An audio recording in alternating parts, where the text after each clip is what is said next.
Nous ne faisons plus de culture en Europe, nous gérons de la pathologie végétale. C'est-à-dire nous essayons de maintenir vivant des plantes qui ne demandent qu'à mourir tellement elles sont malades. Rien à voir avec de l'agriculture. L'agriculture, c'est pas ça. L'agriculture, normalement, c'est cultiver des plantes saines. On ne mettait pas un pesticide en 1950 sur les blés en Europe. Il n'y avait pas un traitement fongique qui était appliqué. Maintenant, c'est au moins 3-4. Sinon, le blé, il est pourri avant d'arriver dans le silo.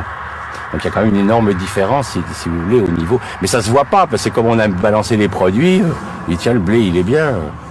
Sauf que, si, il se casse la figure, alors... Parce que comme on met trop d'azote, il tombe. Vous avez dû voir dans les champs les blés qui tombent. Alors on met des hormones pour raccourcir les tiges, c'est pour ça que les blés sont bien plus bas qu'autrefois. Autrefois, les blés faisaient 1,50 m. Maintenant, ils font 60 cm, parce que on les raccourcit avec des hormones. Alors ces hormones, il faut avorter les arbres qu'il y a autour. Enfin, fait disparaître toute la flore, parce que ça gêne les reproductions des dicotylédones. Enfin, c'est un espèce de monde complètement strange, quoi. Mais les gens le savent pas, donc... devant les champs. Autrefois, les champs, c'était plein de coquelicots, il y avait plein d'autres espèces, il y avait une biodiversité dans un pays comme la Hollande a déjà perdu 75% de toute sa flore. Il y a une des flores les plus pauvres de la planète, la Hollande. Mais c'est intensifié au niveau agricole de façon incroyable. Tu l'as vu ton sol? Non? Ah, tu vois, c'est impressionnant. Hein,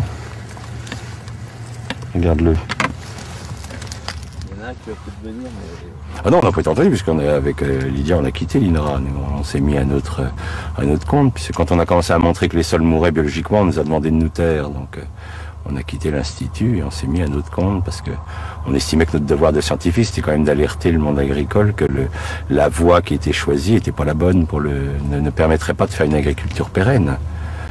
Il ne peut y avoir d'agriculture pérenne que si on est sur des sols vivants. Hein. Le sol abrite 80% de la biomasse vivante. Hein. Donc si vous tuez, on en a tué 90%, c'est qu'on est en train de tuer tout ce qui est à la source de la vie. C'est quand même les microbes qui nourrissent nos plantes, qui font que nos plantes sont saines, sont nutritives pour nous. Alors que maintenant, les gens, enfin nous sommes